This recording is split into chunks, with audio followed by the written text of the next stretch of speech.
The ancient Egyptians believed that you were not just one person, but a collection of sacred parts. Among the most vital were your Ren and your Ka. Your Ren was your name, your secret identity, and your place in eternity. Your Ka was your life force, the vital spark passed down through your bloodline. To the ancients, these were treasures to be protected at all costs. But in a dysfunctional home, these sacred parts are treated as currency in a market you never asked to enter. Toxic families operate on a system of soul debt. They give you life, but they charge you your soul as interest. They expect you to carry their unhealed trauma like a heavy canopic jar, preserving their secrets while your own spirit withers. In these dynamics, you aren't always told you owe them. Instead, you are treated like a permanent debtor and gaslit into believing your independence is an act of betrayal. Through subtle manipulation, they twist the truth until you believe that because you inherited their Ka, their life force, you no longer own your Ren, your right to your own name, your own truth, and your own self. I understand this weight because I carried it for 20 years. I am not a licensed professional, but a survivor of this exact scapegoat dynamic. After 2 decades of trying to pay a debt that wasn't mine, I finally chose to go no contact to protect my peace. What I share here is a blend of my own lived experience and the insights of the professionals who helped me decode the truth. The shift from understanding the soul debt to living within its constraints requires a tactical mind. To reclaim your Ren, you must first learn how to navigate the day-to-day pressure of a system designed to bankrupt you. We will now explore the specific transactions the scapegoat is forced to negotiate, starting with the impossible dilemma of obedience. The family black sheep is born into a psychological trap. If you defy the narcissistic parent, you provide the very evidence they need to prove you are problematic. If you obey, you effectively commit slow-motion suicide of the soul. You are essentially being asked to build a pyramid for a ruler who intends to bury you inside it. Looking back at my 20 years in this dynamic, I've realized the secret isn't total rebellion. It's a calculated balance. When it comes to the monuments of your life, your career, your talents, and your future, you must never allow them to hold the blueprints. Wasting years in a profession that doesn't align with your strengths just to pay a debt of loyalty is a price too high. When they press you to follow their path, the most powerful tool in your arsenal is the phrase, "Let me think about it." This isn't just a stall tactic. It is a reclamation of your time. It subtly signals that you are the final authority while keeping them at bay without a direct confrontation that they can weaponize against you. However, there is wisdom in knowing which battles yield no ground. In the 48 Laws of Power, Law 3 teaches us to conceal your intentions, and Law 21 suggests playing a sucker to catch a sucker. Essentially, making them feel like they are in control. For the mundane, low-stakes demands, like taking out the trash or washing the car, it is often strategically smarter to comply. These small tasks don't shape your destiny, but they act as a smokescreen of cooperation. By giving ground on the trivial, you conserve your energy for the high-stakes defense of your true identity. The second issue in this soul transaction is the battle over your reflection. In a toxic family, the narcissistic parent acts as a distorted mirror, constantly projecting their own insecurities, failures, and shadow onto you until you begin to believe the reflection is real. This is the identity theft in its purest form. They need you to be the problematic one so they can remain the perfect one. To survive this, you must realize that their perception of you is not a diagnosis, but a defensive necessity for their ego. Professionals often call this projective identification, where the parent tries to make you feel the very shame they are running from. When you are gaslit into believing you are the source of the family's chaos, the most effective countermove is to remain emotionally neutral, a technique often called grey rocking. By refusing to react to their false accusations, you stop providing the supply they need to keep the projection alive.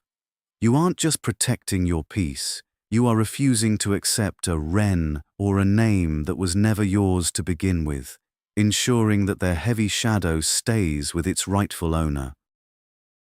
Beyond labels and obedience lies the daily siphon of your emotional energy, a transaction where the family demands you act as their spiritual battery. In Egyptian law, the car required constant nourishment, but in a toxic family, the parent treats your life force as their own personal reservoir. They expect you to be the emotional caretaker, a role where you must sense their moods, soothe their tantrums, and navigate their fragile ego before you are even allowed to consider your own needs. This is the essence of parentification, a soul debt where the child is forced to give the emotional support they should be receiving. To exist in this dynamic without withering, you must learn the art of emotional budgeting. You have to realize that your empathy is a finite resource, a sacred gold that should not be spent trying to fill a bottomless pit of narcissistic need. By setting internal boundaries, deciding ahead of time that you will not fix their bad mood or carry their displaced anger, you stop the leak in your spirit. A particularly painful part of this soul transaction is the constant public weighing of your heart against that of a golden child sibling. In this dynamic, the narcissistic parent uses the other sibling as the standard of ma'at, the perfect balance, to highlight your supposed deficiencies. This is a deliberate tactic of triangulation, designed to keep you in a state of perpetual debt, striving to earn a level of approval that has been strategically placed out of your reach. You are made to feel that your soul is inherently heavier or less worthy because you do not mirror the compliance or the curated image of the favored child. However, the lesson here is to recognize that the golden child is often paying a different, yet equally high price, the total loss of their own true identity in exchange for the parent's favor. By refusing to participate in this false competition, you reclaim your power. You must realize that the scale is rigged. Your worth is not a variable to be measured against a sibling's performance, but a constant that exists entirely outside of the parent's distorted judgment. When you stop looking at the other scale, the weight of their comparison finally loses its power to sink your spirit. One of the most persistent ways a toxic family maintains the soul debt is through the weaponization of guilt, turning your natural empathy into a chain. They may use their own health, their financial struggles, or the sacrifices they supposedly made for you as a way to demand total emotional compliance. In the Egyptian mindset, neglecting a parent was seen as a violation of cosmic order, and toxic parents lean heavily into this ancient archetype to make you feel like a spiritual criminal for wanting boundaries. They gaslit you into believing that their well-being is your personal responsibility, a debt that can never be paid in full. To break this ritual, you must differentiate between authentic responsibility and coerced obligation. You are responsible for being a decent human being, but you are not responsible for the emotional regulation of a grown adult. When you begin to see guilt as a tool of manipulation rather than a reflection of your character, the heavy heart they've forced upon you begins to lighten. You aren't betraying the family.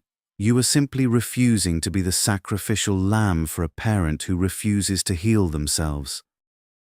When you finally begin to set boundaries, the toxic family often initiates the execration ritual, a modern-day smear campaign designed to shatter your reputation. Just as the ancients would break pottery shards to magically exile an enemy, The narcissistic parent will shatter your image among relatives and friends to ensure you are cast out into the social desert.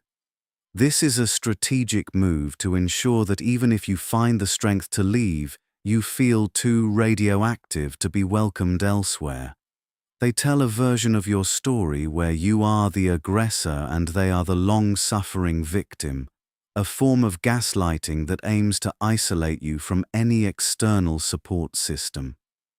During my 20 years in the cycle, I learned that the only way to survive this exile is to stop trying to defend your Ren to people who are committed to misunderstanding you.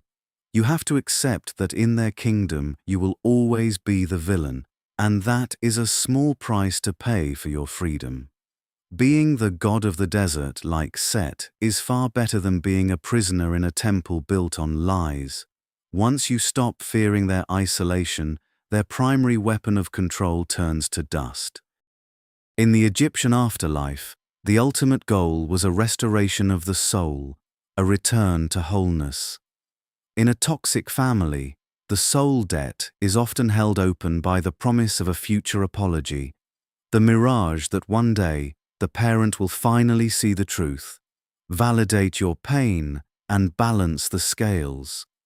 You find yourself trapped in a transaction of waiting, pouring your current peace into the hope of a past reconciliation that never arrives.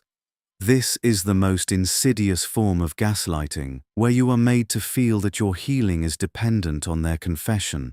However, the reality of the narcissistic dynamic is that they cannot give you what they do not possess: self-awareness. To truly exit the transaction, you must perform your own opening of the mouth ceremony. You must give yourself the validation they withhold.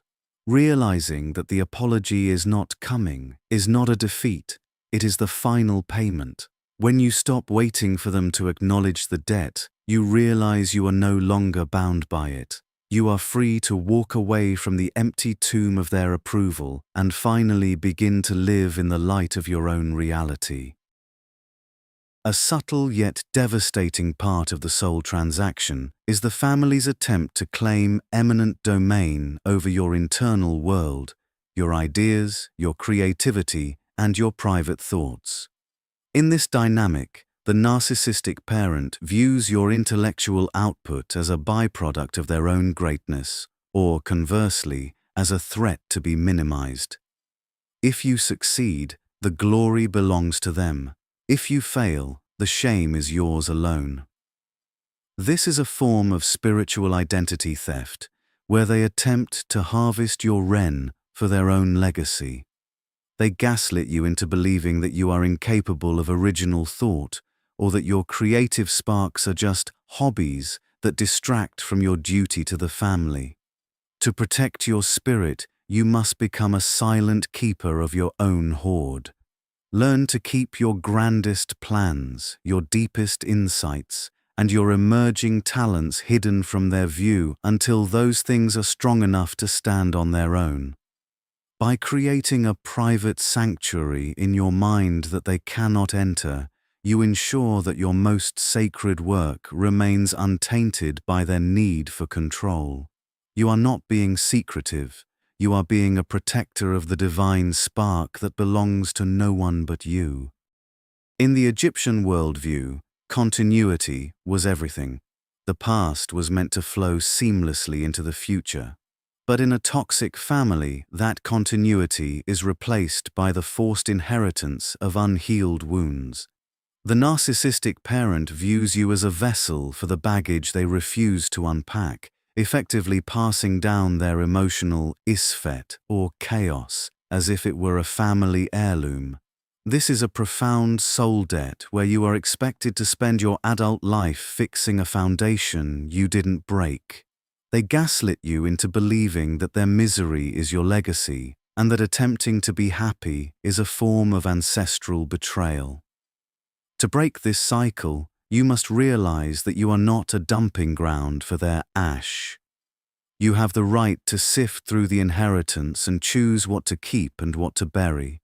By deciding that the trauma stops with you, You are performing the ultimate act of purification for your lineage. You aren't turning your back on your blood, you are protecting the future from the poison of the past, ensuring that your own descendants inherit a clear sky instead of a gathering storm.